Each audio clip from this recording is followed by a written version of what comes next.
नमस्कार मंडळी, कशी आहे सर्व? मस्त असाल, हसत राहा. ही जी आयडी दिसत आहे ना, ही आयडी रेणुका 45 YY आहे. ही बाई तोंड दाखवायच्या लायकीची नाही आहे, म्हणून दुसऱ्याच्या लाईव्ह वरती कमेंट वरती येऊन घाण घाण दुसऱ्याचे ऍड्रेस देतात. म्हणजे पाय खिसाचे. तोंड दाखवायच्या लायकीची असती तर हे अशी आयडी नाही ठेवली असती. आम्ही तोंड दाखवायच्या लायकीचं आहे म्हणून आज सोशल मीडियावर आहे, आमचं चॅनल मॉनिटाईज आहे. तू तोंड दाखवायच्या लायकीची असेल, एका बापाची असेल, एका नवऱ्याची असेल तर मला इंस्टाग्रामवर मेसेज कर. मी याच्यावरती शिव्या देऊ शकत नाही, म्हणून तुला एवढ्या गाणगाण शिव्या देता आला असतं. तुझं नाव रेणुका आहे, तुझं लायकीने रेणुका नाव हे देवीचं नाव असतं. तू लायकीची आहे देवीची.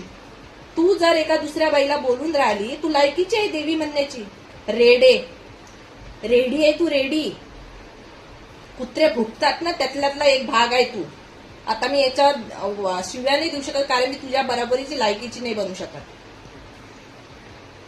ही बाई मला लाईव्ह वरती येऊन माझा ऍड्रेस टाकत आहे. ही बाई मला लाईव्ह वरती येऊन माझ्याबद्दल, तुला काय माहित आहे हो माझ्याबद्दल? मी काय सहन केलं माझ्या जीवनात मला माहित आहे. मी चुकीची असती ना तर तोंड दाखवायच्या लायकीची इथे व्हिडिओ नसते टाकले. मी किती बराबर आहे आणि मी किती खरी आहे म्हणून लोकांना सांगते आणि सांगणार. तुझ्यासारख्या रेड्यांना नाही भेणार मी. तुला मी अनहाईट केलं. युट्यूबने लय ऑप्शन दिले तुझ्यासारख्या लोकांना ब्लॉक करण्याचे. तुला अनहाईट केलं का की हा मेसेज तुला दिसो. कर मला कमेंट.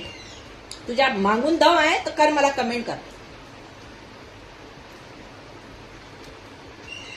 आणि तुझं नाव पण ऍड करणार आहे, टॅग करणार आहे मी. तोंड दाखवायच्या लायकीची नाही ना, म्हणून असे अकाउंट बनवून शिव्या देतं, ऍड्रेस टाकतं दुसऱ्यांचे.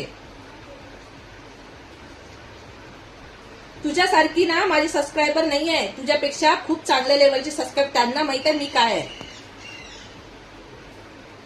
ही बाई लाईव्ह वरती येऊन माझे ऍड्रेस टाकत आहे, मला घाणघाण बोलत आहे. पहिले ना स्वतः ऐकून घे समोरच्याचं कोण खरं कोण नाही. मी खरी आहे म्हणून आज सोशल मीडियावर आहे. तू खोटी आहे म्हणून तोंड लपून बसली आहे. कर मला कमेंट. बघूनच राहिली असेल, तुला टॅग पण करते मी. कर कमेंट. असे नालायक लोक असतात मंडळी, बघा. म्हणजे तुम्हाला पुढं जावंसं वाटत नाही, पाहावंसं वाटत नाही कोणाला. बसा ना मग घरात बसा. दुसऱ्याचे पाय खेचून दुसऱ्याला वाईट बोलून तुमचं बरं नाही होत. कर्मात गिनती होते हे. आणि मला माहिती आहे मी किती चांगले कर्म केले आणि किती नाही केले.